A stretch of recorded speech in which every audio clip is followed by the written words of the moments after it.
Ai është një aktor fitues i çmimit Oscar, është mjaft i pëlqyer për rolin e tij në House of Cards, American Beauty, e shumë role të tjera të jashtëzakonshme. Kevin Spacey pikërisht në intervistën e tij të fundit ka deklaruar se është i pastre.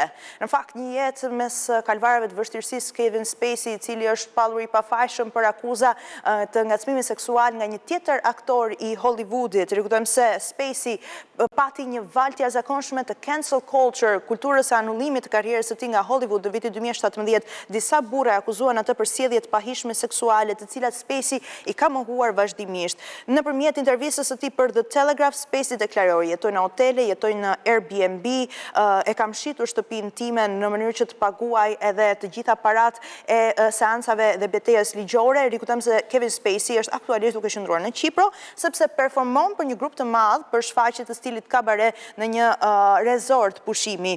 I pyetur se cila është gjendja e tij financiare, Spacey u përgjigj: "Jo shumë e mirë", ndërkohë që aktualisht Spacey ka disa filma të cilat priten që të dalin për publikun dhe aktualisht njëri prej tyre ka dalë në kinemat ndërkombëtare. Në vitin 2017, aktori Anthony Rapp u bë i pari që akuzoi Spacey për abuzim seksual ndaj tij. Ai pretendoi se incidenti ndodhi në vitin 1986, kur Spacey ishte 26 vjeç, ndërsa Rapp ishte 14 vjeç. Që prej atij momenti në 2017-ën, 10 burra dolën hapur për të akuzuar Spaceyn për sjellje të pahishme seksuale. Akuzat u rrëzuan nga një gjykatë e Manhattanit në vitin 2022 dhe në vitin 2023 Spacey doli në gjyq në Mbretërinë e Bashkuar pasi 4 burra pretenduan se ai kishte sulmuar seksualisht në incidente të ndara midis viteve 2001 dhe 2013. Ai u lirua përsëri nga të nëntat akuza. Pavarësisht kësaj, Kevin Spacey, i cili duhet thënë se është një aktor vërtet i talentuar, nuk ka arritur që të rikthehet pikërisht në industrinë e kinematografisë dhe duket se është duke jetuar si i pastre. Mirë po, opinioni është i ndarë, disa persona thonë se ai ka marrë atë që meriton.